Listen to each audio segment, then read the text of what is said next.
Hey, hello students. So yesterday we have gone through how to give your self introduction. Okay, तो आप लोगों ने अगर वो वाला वीडियो नहीं देखा है तो जाके जरूर देखो. यानी कि आप इंटरव्यूज देने जाते हो या फिर कोई अगर आपको मिल जाता है and he ask you about you, like tell me about yourself, तो आपको किस तरीके से आंसर देना ये हमने जाना था कल. तो वो वाला फर्स्ट वीडियो था हमारा. और आज हम देखने वाले हैं like sentence formation. Like in a sentence main क्या चीजें रहती है. तो देखो किसी भी सेंटेंस में इंग्लिश में जो वर्ड ऑर्डर रहता है, ठीक है, सबसे पहले आ जाता है सब्जेक्ट. ओके, सब्जेक्ट यानी कि आप ये मान के चलो किसी का भी नाम हो सकता है. इट कैन बी प्रिया, राहुल और इट कैन बी युग्मा. जो भी आपका नाम है वो सब्जेक्ट है. यानी कि जो सेंटेंस है that will start from your subject. And then verb आ जाता है. आपको वर्ब अगर नहीं पता है तो यानी कि वर्ब होता है जो ये दर्शाता है कि आप काम क्या कर रहे हो. लाइक अभी मैं वीडियो बना रही हूँ, I am making video. Okay, तो मेकिंग जो है ये आपका क्या आ जाता है, वर्ब आ जाता है. ऑब्जेक्ट यानी कि ऑब्जेक्ट, देखो सेंटेंस में ऑब्जेक्ट हो भी सकता है और नहीं भी हो सकता है. ओके, तो द थिंग इज दैट अब हम सेंटेंस फॉर्म करते हैं. ठीक है, प्रिया ईट्स केक. आपका जो प्रिया है यानी कि जो नाम होता है उसको हम क्या मान लेते हैं, सब्जेक्ट होता है.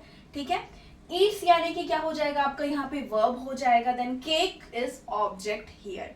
And it is not necessary that in each sentence object रहेगा ही रहेगा. It is not necessary. किसी सेंटेंस में हो सकता है कि आपको ये बोल सकता है कि प्रिया ईट्स, प्रिया खाती तो है बट नहीं बताएगा कि क्या खाती है. Okay, so this sentence I want to eat some chocolate.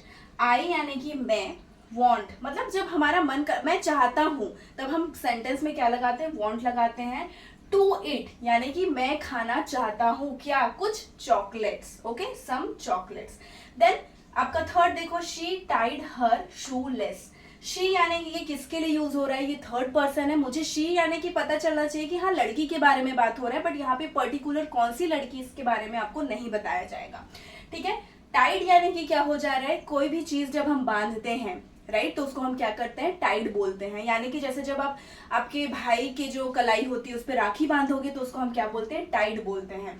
Her shoe less, यहाँ पे शू की जो लेस होती है उसके बारे में बात कर रहा है. ठीक है, I open up the cupboard. अब कबर्ड क्या होता है, आपके घर में जो आप कहते हो ना कि अलमारी टाइप का रहता है. ठीक है, उसको हम कबर्ड बोलते हैं. क्या बोलते हैं, कबर्ड बोलते हैं. I open the cupboard. अब इसमें देखो ईडी है ना, आप कभी भी ये ध्यान में रखना, किसी भी वर्ब में अगर ईडी जुड़ रहा है तो ये कब की बात की जा रही है, पिछले, मतलब ये अभी चल नहीं रहा है, ये हो चुका है.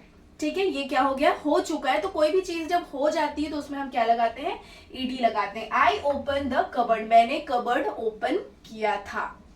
ओके, यानी कि ईडी लग रहा है तो यानी कि था, थी, जो ऐसे सेंटेंस होते हैं वो वाले आपको जानने को ये मिल जाएगा कि हाँ भैया ये था, थी, यानी कि ये काम जो है हो चुका है. ठीक है, तो आज के लिए इतना ही. ऐसे ही बने रहना. इंग्लिश सीखना है तो देखो ग्रामर रूल से अगर मैं सिखाने जाऊंगी मैं तो सिखा दूंगी, पर ग्रामर रूल से आप लोग बहुत ज्यादा कंफ्यूज हो जाओगे. इसलिए मैं चाह रही हूँ कि थोड़े अलग तरीके से आपको सिखाऊं, क्योंकि यहाँ पे जनरली क्या हो रहा है, स्पीकिंग कोर्स ही आप लोगों को सीखना है राइट.